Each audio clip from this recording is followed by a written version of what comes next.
దేవుని ఉన్నతమైన నామానికి మహిమ కలుగును గాక. నేటి దిన వాక్య ధ్యానం కొరకు మొదటి పేతురు గ్రంథం 5వ అధ్యాయం.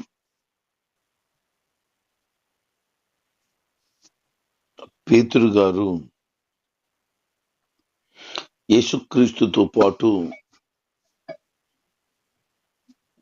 ఉన్నవారిలో ప్రప్రథమైన వ్యక్తిగా ఉన్నారు. ఆయన యేసుక్రీస్తు తర్వాత ఆ పరిచర్య భారాన్ని భుజాల మీద వేసుకుని అందరినీ కూడా చక్కగా నడిపించిన వ్యక్తి ఆయన. యేసు ప్రభు వారు ఉన్నప్పుడే ప్రధానమైన శిష్యుడిగా పేరు పొందాడు. ఆయన చెప్తూ ఒక పెద్దగా ఆయన మాట్లాడుతూ మిగతా వారికి ఈ మాటలు నేను చెప్తున్నానని, యేసు ప్రభుతో ఉండి బాధలను చూచాను, ఆయనతో ఉన్నప్పుడు ఆయన వలన కలుగుతున్న ఆ మహిమను కూడా నేను గమనించాను అని చెప్తూ ఇతరులని ప్రోత్సహించడంలో అతను ఎంత చక్కనైన జ్ఞానాన్ని కలిగి దేవుని ప్రేరణలో ఉన్నారో ఈ అధ్యాయంలో మనం గమనించగలుగుతాం. ఎవరైతే సంఘాన్ని కాస్తున్నారో, సంఘం పట్ల ఎవరికి బాధ్యతలు ప్రభు వారు అప్పగించారో వారు ఎలాగున్నారు అని అంటే, మందకు కాపురలుగా ఉన్నారు. వారు దేవుని చేత నియమించబడ్డారు. నాయకులు, విచారణకర్తలు వీళ్ళందరూ కూడా ఎలాగుండాలో తెలియచేస్తూ, ఏ సంఘం అయితే అప్పగించబడిందో ఆ సంఘాన్ని బలవంతంగా కాకుండా ఇష్టపూర్వకంగానే పరిచర్య చేయాలి, ఇష్టపూర్వకంగానే ఆ సంఘానికి కాపరిగా ఉండాలి అని చెప్తున్నారు.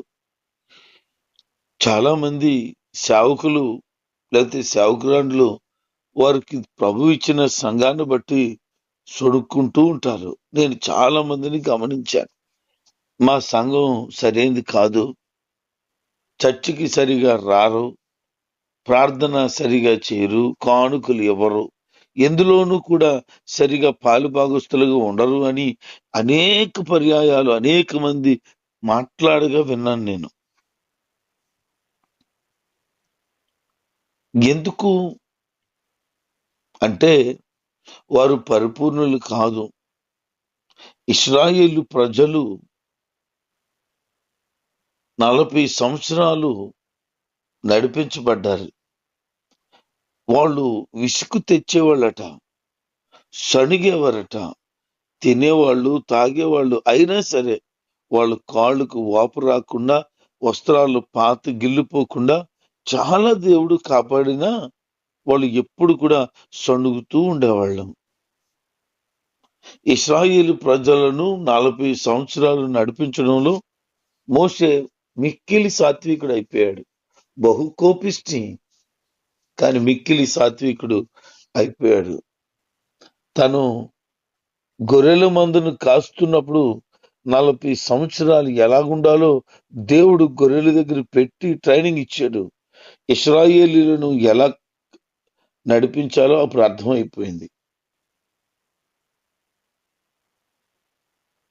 అందుకే అప్పగించబడినటువంటి యావత్తు మంద అనబడిన ఆ సంఘానికి బహు ఇష్టపూర్వకంగా చేయాలే తప్ప వారు విసిగిస్తారు. ఖచ్చితంగా ఇశ్రాయేలు ప్రజల వలె ఉంటారు. అయినా సరే మోషే వారి కొరకు తన పేరును జీవ గ్రంథంలో తీసేయమని అడ్డుపడ్డాడు. అలాంటి గొప్ప మనసు సేవకుడికి వచ్చేసేయాలి. వారిని బట్టి విసుక్కోవడమో, వారిని అసహ్యంగా చూడడమో, నమ్మకంగా ఉండరని, వేస్ట్ అని ఎప్పుడు కూడా సంఘం గురించి మాట్లాడకూడదు. అది ప్రభు అప్పగించాడు. మందను కాసువాడు మందపాలు తాగుతాడని చెప్తున్నారు.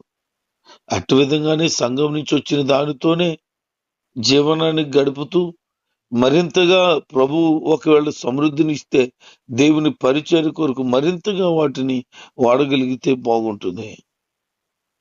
అందుకని లాభం కోసం కాక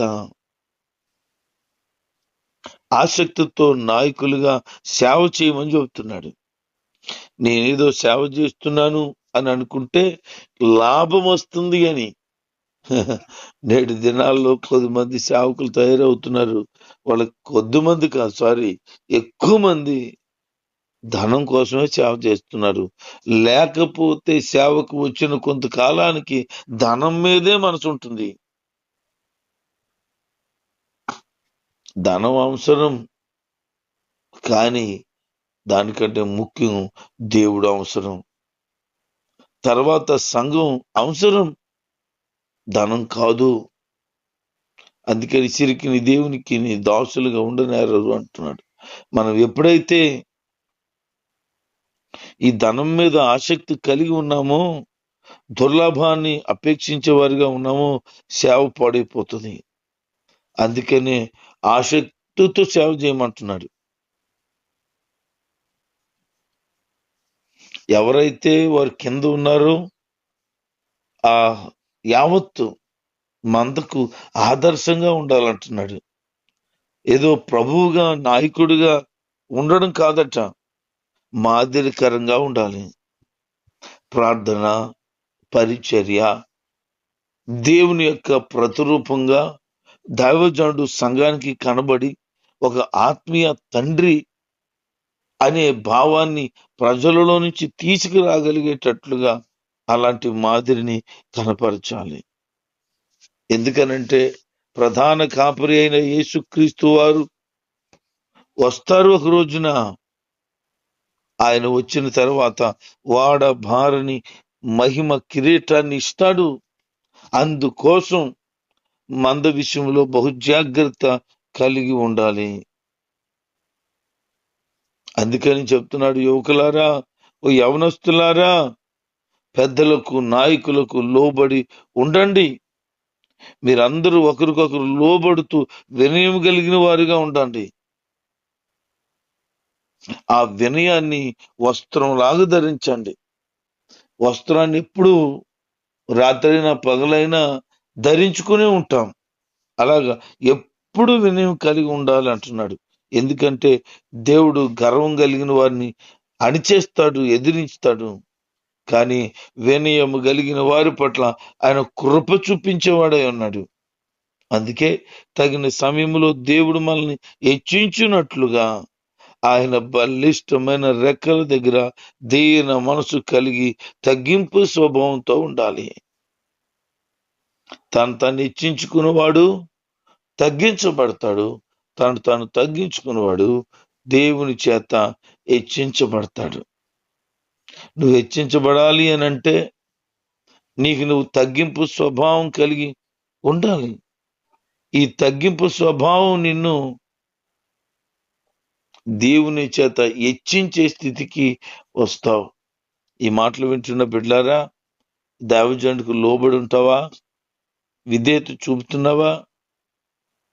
నీ జీవితాన్ని బట్టి దైవజనుడు బాధపడుతుంటాడా? నీ ఆధ్యాత్మికమైన స్థితిని బట్టి తను బాధపడుతున్నాడా? నీ ఆత్మీయ తండ్రి సంతోషిస్తున్నాడా? ఎలా ఉంది నీ ఆత్మీయ ప్రయాణం? ప్రార్థనలో ఉన్నావా? దైవికమైన భయము భక్తి కలిగి జీవించగలుగుతున్నావా? ఒక నీతి యుక్తమైనటువంటి ఇతరులకు మాదిరికరమైన వ్యక్తిగా నువ్వు ఉన్నావా? సంఘానికి సేవకుడు ఎలాంటి మాదిరి ఉండాలని తెలియపరచబడుతుందో అట్టి మాదిరే యవనస్తులు సంఘంలో ఉన్న వారందరూ కూడా కలిగి ఉండాలి. చాలాసార్లు అనుకుంటారు, నన్ను పట్టించుకోవటం లేదు దేవుడు అని మాట్లాడుతూ ఉంటారు. కానీ ఆయన ఏమంటున్నాడు తెలుసా? మీ గురించి ఆయన చింతిస్తున్నాడు.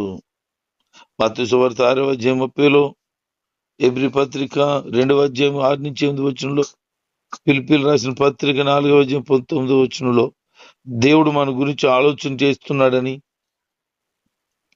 ఆయన చక్కని ఏర్పాట్లు మన గురించి చేస్తున్నాడని, తండ్రి తన పిల్లల విషయమై చూపించే శ్రద్ధ ఆయన మన పట్ల చూపిస్తున్నాడని, మన గురించి ఆయన బహుశ్రద్ధగా ఆలోచన చేస్తూ మన పట్ల బహుశ్రద్ధను వహిస్తున్నాడని ఆందోళన చెందడం, మనల్ని మనం కంగారు పడిపోవడం, ఆయన్ను అగౌరవపరచడం తప్ప మరొకటి ఏమి లేదు. అందుకే అన్నాడు, మీ గురించి నేను చింతిస్తున్నాను అంటే లక్ష్యం చేస్తున్నాను. మన గురించి ఆలోచన చేస్తున్నాడు, మన మీద దృష్టి పెట్టాడైనా. సంఘ బిడ్డలైనా సేవకుడైనా నీ మీద ఆయన దృష్టి ఉంది. నువ్వు దేని గురించి చింత పడవద్దు, ఎందుకంటే దేవునికి అప్పగించు, తప్పకుండా నీ చింత యావత్తు కూడా తీసివేయబడుతుంది అని అంటాడు. నిబ్బరమైన బుద్ధి కలిగిన వారై జాగ్రత్తగా ఉండండి. మీ విరోధి అయిన అపవాది మృంగాలని నాశనం చేయాలని వెతుకుతున్నాడు. చిన్న చిన్న విషయాలకే కోపం, చిన్న చిన్న విషయాలకే ఇరిటేషన్ అయిపోతావు, చిన్న చిన్న విషయాలకే ఫీల్ అయిపోతుంటారు కొంతమంది. ఇది అంతా అపవాది గడేసిన వాళ్ళ కొన్ని పరిస్థితులు, కొన్ని ఆలోచనలు అర్థం చేసుకోవాల్సి వస్తుంది తప్ప అపార్థంగా పోతే ఆత్మీయ జీవితం పూర్తిగా చెడిపోతుంది.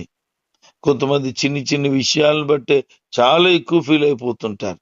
సంఘంలో ఏదో జరుగుతుంది, ఇక పేరు పెట్టి చెప్పలేదు, నన్ను ఒక్క మాట అంటలేదు, వాళ్ళందరి ముందు నా గురించి చెప్తే నాకు ఎంతో సంతోషం. ఏం చెప్పాలి, ఏమని చెప్పాలి అంటే, నిన్ను సంఘంలో పొగిడితే నీకు ఆనందంగా ఉంటుందా? అందరిలోనూ పలానా ఆమె ఇది కొన్నది, పలానా అతను ఇది కొన్నాడు, పలానా వాళ్ళు ఇది చేశారు అని చెప్పాలి. అది కొన్నదాని మీద పేర్లు రాయాలి. ఈ రకమైన విధానం చాలా మందికి ఉంటుంది. అపవాది ఈ రకమైన ఆలోచనలు చేసి వాళ్ళు ఏదో విధంగా సంఘంలో గలిబిలి చేసేయాలని, ఆత్మీయ జీవితాన్ని నాశనం చేయాలని వాడు కంకణం కట్టుకున్నాడు. ఆడు ఏ విధంగా దాడి చేస్తాడు ఎవడికి తెలీదు. ఏదో రూపేణ మొత్తానికి గలిబిలైపోతుంటది. తెలియకుండానే అసమాధానం ఏలుబడైపోతుంటది. తెలియకుండానే ఒక ద్వేషం, పగ, కక్ష హృదయంలో వచ్చేస్తుంది. దైవజనుడి పట్ల లేకపోతే సేవకురాల పట్ల అలాంటి మనసు వచ్చేస్తుంది. ఇది చిన్న విషయమే కదా అని చిన్నగా తీసుకోకుండా చాలా సీరియస్ అయిపోతుంటారు కొంతమంది. ఆత్మీయ జీవితం చెడిపోతుంది. జాగ్రత్త. అపవాది ఏదో విధంగా నిన్ను మింగేయాలని ప్రార్థనలో, దైవాత్మ సంబంధమైన సహవాసంలో, దైవికమైన భక్తులు లేకుండా లాగేయాలని వాడు ఆలోచన చేస్తుంటాడు. చిన్న చిన్న విషయాలకే మనం లొంగిపోతే, చిన్న చిన్న విషయాలకే అయ్యో నేను అనుకున్నట్లుగా జరగలేదని కంగారు పడిపోతుంటే వాడు ఏం చేస్తున్నాడంటే ఏదో విధంగా జీవితాలను నాశనం చేయాలని ఆలోచన చేశాడు. నీ జీవితాన్ని నాశనం చేసేస్తున్నాడు. లొంగిపోక విశ్వాసం కలిగిన వ్యక్తిగా ఉండు. లోకంలో మీ సహోదరులు ఇలాంటి విషయాల్లో శ్రమ పడుతున్నారు. చిన్న చిన్న విషయాలకే కొంతమంది ఏం చెప్తారు తెలుసా, చిన్నది మేము చేసిన పని చెప్పలేదు పాస్టర్ గారు అని కోపంతో మందిరానికి మానేస్తారు. నేను ఇచ్చిన దాన్ని చెప్పలేదని కోప్పడిపోయి మానేస్తుంటారు. సంఘంలో నాకు పాట ఇవ్వలేదు పాస్టర్ గారని మానేస్తారు. వాక్యం ఎప్పుడు వాళ్ళని చదవమంటారు, నాకు అవకాశం ఇస్తారు పాస్టర్ గారు, అసలు నన్ను ఎందుకు పట్టించుకుంటారు అని కోపగించుకుని మానేస్తారు. అసలు ఇవి కారణాలేనా? ఇది ఇలాంటి విషయాల్లో అలగడమా? అసలు తండ్రి మీద ఎవడన్నా అలుగుతాడా? ఏంటి ఆలోచన నీకు? అపవాది ఏదో విధంగా చిక్కెట్టాలని టార్గెట్ పెట్టి తిరుగుతుంటే నువ్వు వాడికి దోస్తు అయిపోతావు. జాగ్రత్త. చిన్న చిన్న విషయాలకు కూడా నువ్వు మానసికమైన ఒత్తిడి తెచ్చేసుకుని సంఘంలో గలిబిలైపోతున్నావు. లోకంలో ఉన్నటువంటి వారు ఎలాంటి శ్రమలో అనుభవిస్తున్నారు, ఎలాంటి పరిస్థితిలో ఉన్నారో బాగా జ్ఞాపకం చేసుకో. అందుకని విశ్వాసం మందు స్థిరమైన దానిగా ఉండి అపవాదిని ఎదిరించాలి. బైబిల్ చెప్తున్న మాట ఏంటి తెలుసా, అపవాదిని ఎదిరించండి, అప్పుడు వాడు మీ యొద్ద నుండి పారిపోతాడు. వాడు పారిపోతాడు ఎప్పుడో తెలుసా? నువ్వు నిలబడి ఉండగలిగితే. నువ్వేం చేస్తావు? వాడితో వియ్యమందుతావు, వాడితో సహవాసం చేస్తావు, వాడితో తిరుగుతావు, వాడి మాటలన్నీ వింటావు, నీ ఆత్మీయ జీవితాన్ని పాడు చేసుకుంటావు. ఎట్టి పరిస్థితుల్లో నీ ఆత్మీయ జీవితం పాడవడానికి వీల్లేదు. దేవునిలో నిలకడగలిగిన వ్యక్తిగా ఉండాలా, స్థిరమైన వ్యక్తిగా ఉండాలా. చిన్న చిన్న ప్రలోభాలకు లొంగిపోయి దేవుని మనసును పోగొట్టుకోవద్దా? దేవునితో సహవాసాన్ని పోగొట్టుకోవద్దు. ఆత్మీయ దైవజనులతో, ఆత్మీయ తండ్రితో నీ సహవాసాన్ని కోల్పోవద్దా? కొంతమంది చిన్న చిన్న విషయాలకు పెద్ద గొడవలు తెచ్చేసుకుంటారు భార్య భర్తలు. అది పెద్ద విషయం ఏం కాదు, చిన్న చిన్నది, దాన్ని పట్టించుకోకపోతే పోయే. కానీ పెద్ద గందరగోళాలు తెచ్చేసుకొని విడిపోయిన వారు కూడా చాలా మంది ఉన్నారు. అలాగే ఆత్మీయ సంబంధమైన బంధంలో ఏది ఉన్నా ఆలోచనతో ముందుకు సాగితే దేవుని మనస్సును కలిగి ఉంటాం.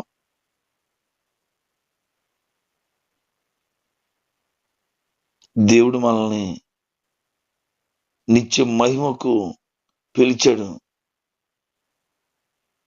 అందుకే కొంచెం కాలమే శ్రమలు వస్తాయి, కొన్ని విషయాల్లోనే బాధలు పడతాం, కొంతే నష్టం వస్తుంది. అయితే ఆయన మనల్ని పరిపూర్ణంగా చేసి స్థిరపరచబోతున్నాడు.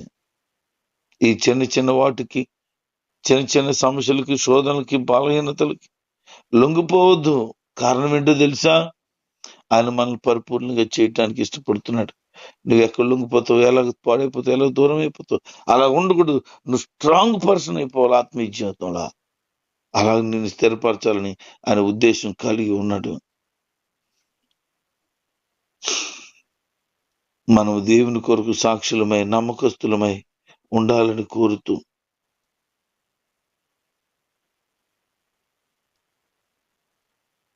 ఇతరుల సహోదరులు ఎలాగైతే ఆత్మీయంగా ఉన్నారో, వారి భక్తి జీవితాన్ని కాపాడుకున్నారో, అట్టి విధంగానే ప్రభువులో మీ ఆధ్యాత్మికమైన జీవితాలు కాపాడుకోవాలని కాపర్లకు మాత్రమే కాక సంఘ బిడ్డలకు కూడా ఈ విషయాలు తెలియచేస్తున్నారు. కనుక ఆయన మహిమను పొంది ఆయన కొరకు నమ్మకమైన వారుగా బ్రతుకుతూ ఇతరులకు మాదిరికరంగా ఉండాలనే దేవుని ఆశను మనం నెరవేర్దాం. ఆయన సేవ చేసే వ్యక్తివైతే నీవు దేవునికి లోబడినట్లుగా విధేయత కలిగి అప్పగించబడిన సంఘానికి మాదిరికరమైన సేవకుడిగా బ్రతుకు. నువ్వు ఒక విశ్వాసం అయితే